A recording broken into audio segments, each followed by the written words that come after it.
மிஞ்சி போனா show cause notice கொடுப்போம், அவ்வளவுதானே. உன்னால வேற என்ன பண்ண முடியும் எங்களை? இந்த ஒத்துமை வந்து மீண்டும் மீண்டும் அப்படியே தொடர்ந்துகிட்டே இருந்ததுன்னா இந்த பிரச்சனைக்கு ஒரு நல்ல ஒரு தீர்வு கிடைக்கும். இதை நம்ம இன்னும் கொஞ்சம் முன்னாடி ஆரம்பிச்சிருக்கணும். ரொம்ப காலம் தாழ்ந்து வந்திருக்கோம் நம்ம. இது ஒரு 2 மாசம் இன்னைக்கு 11 நாளா இன்னைக்கு இந்த போராட்டத்தை நடத்தி கொண்டிருக்கிறோம். முதலமைச்சர் என்பதை நான் மீண்டும் ஒரு முறை தெரிவித்துக் கொண்டு எங்களுடைய இதய தெய்வம் அம்மா தொழிற்சங்கத்தின் சார்பாக எங்களுடைய அம்மா மக்கள் முன்னேற்ற கழகத்துடைய தலைவர் மக்கள் செல்வர் டிடிவி தினகரன் அவர்கள் அன்று கட்டண குரல் ஒரு கட்டண டாஸ்மாக் விழிப்போடு எழுந்து நின்றுக்குன்னா இது கூட்டு தலைமை, கூட்டு அனைத்து தொழிற்சங்கங்களுக்கு கிடைச்சிருக்கூடிய வெற்றி. அவன் எந்த சங்க தலைவன் பார்க்கல, எவன் தலைவன் பார்க்கல.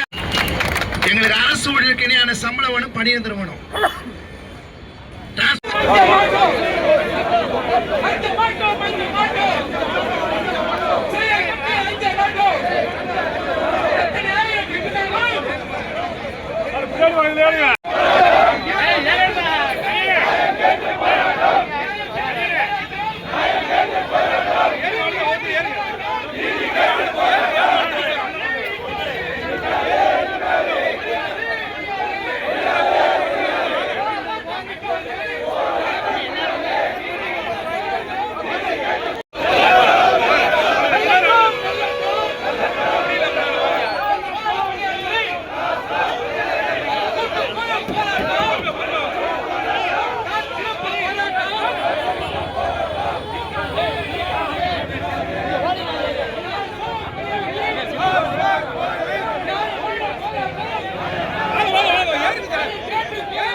அனைவரும் கைதாகும்படி உங்களை பணிவோடு கேட்டுக்கொள்கிறோம்.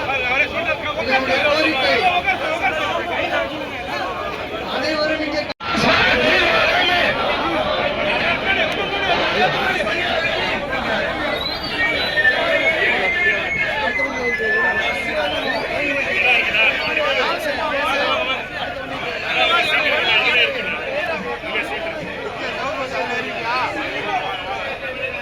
போயிட்டீங்களா?